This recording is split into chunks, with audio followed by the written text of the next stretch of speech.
Hello friends. आज की इस वीडियो में हम कंप्यूटर के 25 मोस्ट इंपॉर्टेंट क्वेश्चन देखेंगे जो आपके सभी आने वाले एग्जाम के लिए महत्वपूर्ण है। तो इसलिए वीडियो पूरे एंड तक देखते रहिए। तो चलिए आज का वीडियो शुरू करते हैं। तो यहाँ पर आज का पहला क्वेश्चन है, निम्नलिखित में से किसे कंप्यूटर का पितामह कहा जाता है। तो देखिए, जितने क्वेश्चन मैं आपके लिए इस वीडियो में लेकर आया हूँ, अगर आपको इनमें से किसी का भी आंसर पता है तो आप नीचे कमेंट बॉक्स में बता सकते हैं, ताकि आप इस वीडियो के माध्यम से हमारा रिवीजन कर सकें। तो देखिए, कंप्यूटर का पितामह यानी कि फादर ऑफ कंप्यूटर या कंप्यूटर का जनक किसे कहा जाता है, तो चार्ल्स बेबेज को कहा जाता है। तो इसका आंसर ऑप्शन भी हो जाएगा चार्ल्स बेबेज को। देखिए, इनका जन्म लंदन में 1791 में हुआ था। तो आपको याद रखना है, father of computer Charles Babbage को कहा जाता है। अगला क्वेश्चन है, कंप्यूटर की भौतिक बनावट क्या कहलाती है। तो देखिए, आप सभी जानते हैं जो कंप्यूटर की भौतिक बनावट होती है क्या कहलाती है, हार्डवेयर कहलाती है। तो इसका आंसर ऑप्शन भी हो जाएगा हार्डवेयर। देखिए, कंप्यूटर के वे भाग जिन्हें हम देख सकते हैं, छू सकते हैं, तो उसे हार्डवेयर कहते हैं। जबकि जो सॉफ्टवेयर होता है, इसे हम ना ही छू सकते हैं ना ही इसे हम देख सकते हैं। देखिए, सॉफ्टवेयर के आधार पर ही कंप्यूटर का हार्डवेयर कार्य करता है। तो आपको याद रखना है। अगला क्वेश्चन है, वह हार्डवेयर डिवाइस कौन सी है जिसे आमतौर पर कंप्यूटर का ब्रेन कहा जाता है। तो देखिए, कंप्यूटर का ब्रेन यानी कंप्यूटर का मस्तिष्क किसे कहा जाता है, तो सीपीयू को कहा जाता है। तो इसका आंसर ऑप्शन सी हो जाएगा, सीपीयू को। देखिए, इसकी फुल फॉर्म क्या होती है, सेंट्रल प्रोसेसिंग यूनिट। याद रखना है। देखिए, यह कंप्यूटर का नियंत्रक भाग होता है जो कंप्यूटर के सारे कार्यों को नियंत्रित करता है तथा यह इनपुट को आउटपुट में रूपांतरित भी करता है। तो आपको याद रखना है, कंप्यूटर का ब्रेन सीपीयू को कहा जाता है। अगला क्वेश्चन है, इंटीग्रेटेड सर्किट चिप का विकास किसने किया था। तो इसका आंसर ऑप्शन सी हो जाएगा, रॉबर्ट नोयस और जैक किल्वे ने। इन दोनों ने मिलकर इंटीग्रेटेड सर्किट चिप यानी कि आईसी चिप का विकास किया था। देखिए, जो इंटीग्रेटेड सर्किट चिप होती है, इस पर सिलिकॉन की परत होती है। तो ये क्वेश्चन कई बार पूछा जाता है कि इस पर कौन सी परत होती है, तो सिलिकॉन की परत होती है। देखिए, इसे एकीकृत परिपथ, सूक्ष्म परिपथ, सूक्ष्म चिप और सिलिकॉन चिप के नाम से भी जाना जाता है। याद रखना है।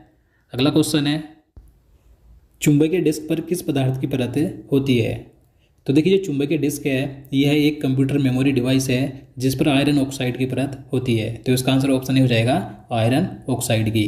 अगला क्वेश्चन है, कंप्यूटर में किसी शब्द की लंबाई किससे मापते हैं। तो देखिए, कंप्यूटर में किसी शब्द की लंबाई बिट से मापी जाती है। तो इसका आंसर ऑप्शन भी हो जाएगा बिट से। और देखिए, अगर आपसे क्वेश्चन पूछा जाए कि कंप्यूटर मेमोरी की सबसे छोटी इकाई कौन सी है, तो बिट है। बिट कंप्यूटर मेमोरी की सबसे छोटी इकाई है। और देखिए, मैं आपको बता दूं, 8 बिट मिलकर 1 बाइट बनाते हैं, यानी कि 8 बिट बराबर 1 बाइट होता है। और 1024 बाइट बराबर 1 केबी यानी कि 1 किलोबाइट होता है। इसी प्रकार से 1024 केबी बराबर 1 मेगाबाइट होता है, यानी कि 1 एमबी होता है। 1024 एमबी बराबर 1 जीबी यानी कि 1 गीगाबाइट होता है। और 1024 जीबी बराबर 1 टेराबाइट होता है। 1024 टेराबाइट बराबर 1 पीबी यानी कि 1 पेटाबाइट होता है। तो इसी प्रकार से एक कंप्यूटर मेमोरी की इकाई होती है।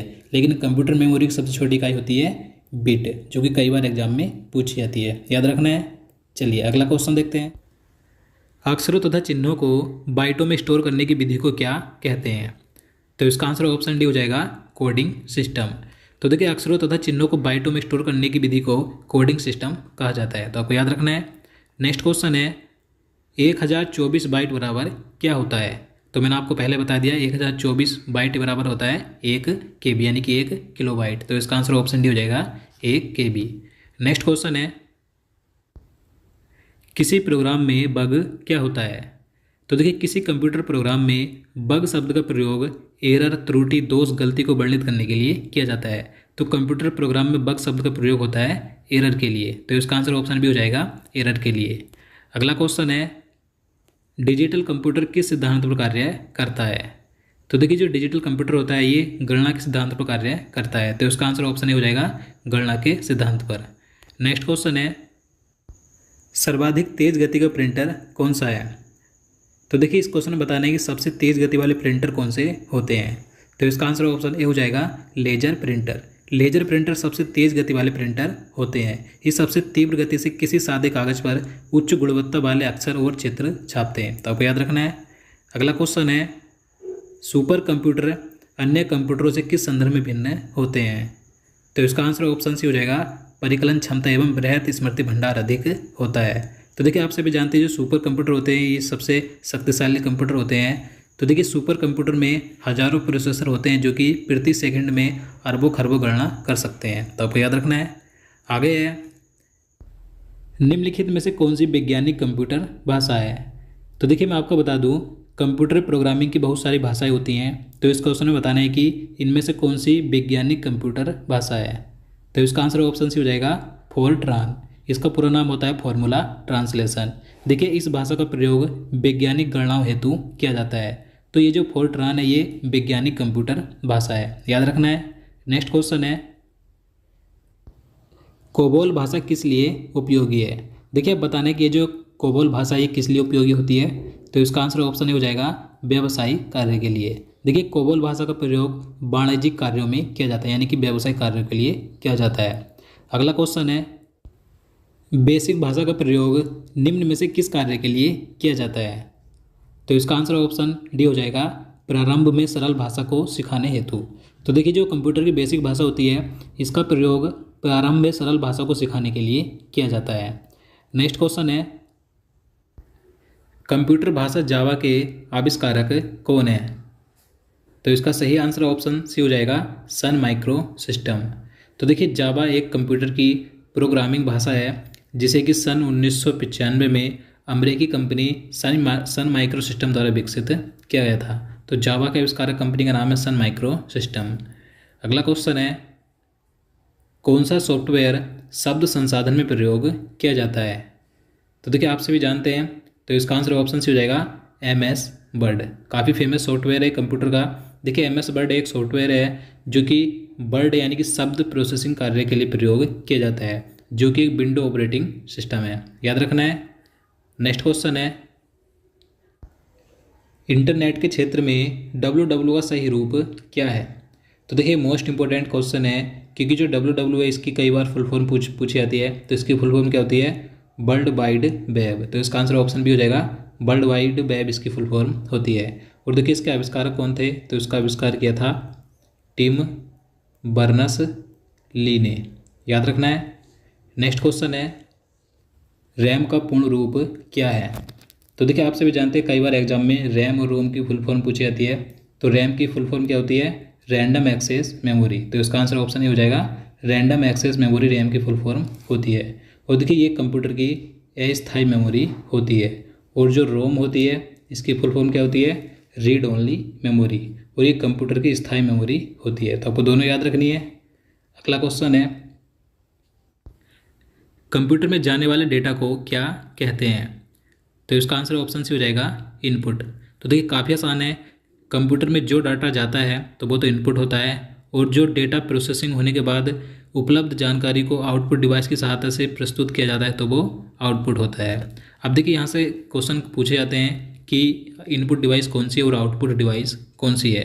तो मैं आपको इनपुट डिवाइस बता दूँ, इनपुट डिवाइस कौन कौन सी होती है, जैसे कि कीबोर्ड, माउस, स्कैनर, माइक्रोफोन आदि। बात करें आउटपुट की, आउटपुट डिवाइस कौन कौन सी होती है, जैसे कि screen, monitor, earphone, printer, projector आदि। तो आपको दोनों का एग्जाम्पल याद रखने, कई बार एग्जाम में पूछे जाते हैं। अगला क्वेश्चन है, कंप्यूटर के भाग जो जोड़, घटाव, गुणा, भाग और तुल्यात्मक कार्य करता है तो उसे क्या कहा जाता है, तो उसे कहा जाता है ALU। तो इसका आंसर ऑप्शन हो जाएगा ALU। इसकी फुल फॉर्म होती है arithmetic logic unit. Next question है, LCD का पूरा नाम क्या है। अब देखिए कई बार एग्जाम में LCD और LED की फुल फॉर्म पूछी जाती है, क्या होती है। तो LCD की फुल फॉर्म होती है लिक्विड क्रिस्टल डिस्प्ले। तो इसका आंसर ऑप्शन डी हो जाएगा लिक्विड क्रिस्टल डिस्प्ले, ये LCD फुल फॉर्म होती है। बात करें LED की, तो LED की फुल फॉर्म होती है लाइट इमिटिंग डायोड। दोनों याद रखनी है। अगला क्वेश्चन है, क्वेश्चन नंबर 24 है, CTRL, शिफ्ट और ALT को कौन सी की कहा जाता है। तो इसका आंसर ऑप्शन ए हो जाएगा मॉडिफायर की। तो देखिए जो कंप्यूटर कीबोर्ड में CTRL, शिफ्ट और ALT होते हैं तो इन्हें मॉडिफायर की कहा जाता है। मॉडिफायर की कंप्यूटर की एक विशेष की होती है, याद रखना है। रैम किस प्रकार की मेमोरी है। तो देखिए जो रैम होती है यानी कि रैंडम एक्सेस मेमोरी है, यह कंप्यूटर की मुख्य मेमोरी यानी कि प्राइमरी मेमोरी होती है। तो इसका आंसर ऑप्शन डी हो जाएगा मुख्य मेमोरी होती है। मैंने आपको बता दिया है कि ये कंप्यूटर की अस्थायी मेमोरी होती है, क्योंकि देखिए इसमें अचानक कंप्यूटर अगर बंद हो जाए तो इसमें डाटा चला जाता है, यानी कि डाटा खो जाता है, तो इसलिए अस्थायी मेमोरी होती है। और जो रोम होती है ये कंप्यूटर की स्थायी मेमोरी होती है, क्योंकि इसमें अचानक कंप्यूटर बंद होने पर डाटा खोता नहीं है। तो आपको याद रखना है। तो दोस्तों आज के लिए इतना ही। उम्मीद करता हूँ आपको वीडियो पसंद आया हो। अगर आपको वीडियो अच्छा लगा हो, आपके लिए हेल्पफुल हो, तो प्लीज़ वीडियो को लाइक और शेयर करना, साथ ही चैनल को भी सब्सक्राइब कर लेना। तो चलिए मिलते हैं किसी नई वीडियो में। जय हिंद, जय भारत।